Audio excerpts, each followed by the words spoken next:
22,20,00,000-এর Neymar এখন 1,50,00,000 টাকায় নেমে গেছে, তা আমরা বিস্তারিত জানব প্রতিবেদনে। উত্থান পতনের নানা পর্ব পেরিয়ে আবারও সান্তোসে ফিরে এসেছেন নেইমার। এই সান্তোস থেকেই ফুটবল নিজেদের জাদু দেখাতে শুরু করেছিল এই ব্রাজিলিয়ান তারকা। এরপর 2013 সালে সান্তোস থেকে তাকে কিনে নেয় বার্সেলোনা। বার্সায় গিয়েও লিওনেল মেসি ও লুইস সুয়ারেজের সঙ্গে মিলে আলো ছড়াতে শুরু করেন এই ফরোয়ার্ড। তবে বার্সায় নিজের যাত্রাকে দীর্ঘায়িত করেননি নেইমার। বিশ্বের সবচেয়ে দামি খেলোয়াড় মর্যাদা নিয়ে 2017 সালে তিনি চলে যান ফরাসি ক্লাব পিএসজিতে। সেই সময় তাতে কিনতে পিএসজি খরচ করেছিল 22,20,00,000 ইউরো। তবে এত দাম দিয়ে যে উদ্দেশ্যে নেইমারকে পিএসজি কিনেছিল তা সফল হয়নি। চোটসহ নানা কারণে সেরা পছন্দের নেইমার পাওয়া যায়নি। পাশাপাশি তাকে ঘিরে ইউরোপ সেরা হওয়ার যে স্বপ্ন পিএসজি দেখেছিল তা আর আলোর মুখ দেখায়নি।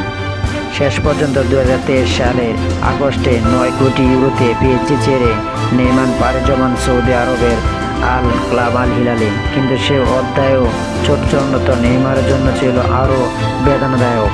18 মাসে সব মিলে মাত্র 7টি ম্যাচ খেলার সুযোগ পেয়েছেন ব্রাজিলিয়ান জাতীয় দলের ইতিহাসে সবচেয়ে বেশি গোল করা এই ফুটবলার, যার পরিপ্রেক্ষিতে এই জানুয়ারিতে সমঝোতার ভিত্তিতে নেইমারের সঙ্গে চুক্তি বাতিল আল হিলাল।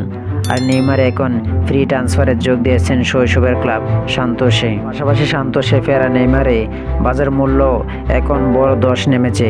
2017 সালে যে নেইমার জন্য পিএসজি 22,20,00,000 খরচ করেছিল, সেই খেলোয়াড়টির দাম এখন নেমে দাঁড়িয়েছে মাত্র 1,50,00,000 ইউরো।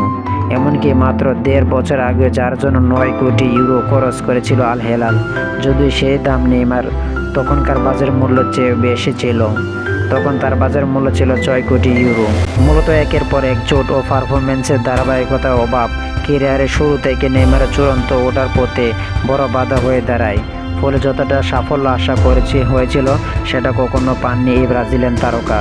তবে সান্তোসে ফিরলেও নেইমারের সামনে সুযোগ আছে চেষ্টা রাঙানোর। ফিট থাকলে 2026 বিশ্বকাপে ব্রাজিলের মূল ভরসা হবেন তিনি। এখন সেই বিশ্বকাপে দেশকে সাফল্য এনে দিয়ে ব্যর্থতার নেইমার রাখতে পারেন কিনা সেটা দেখার অপেক্ষা।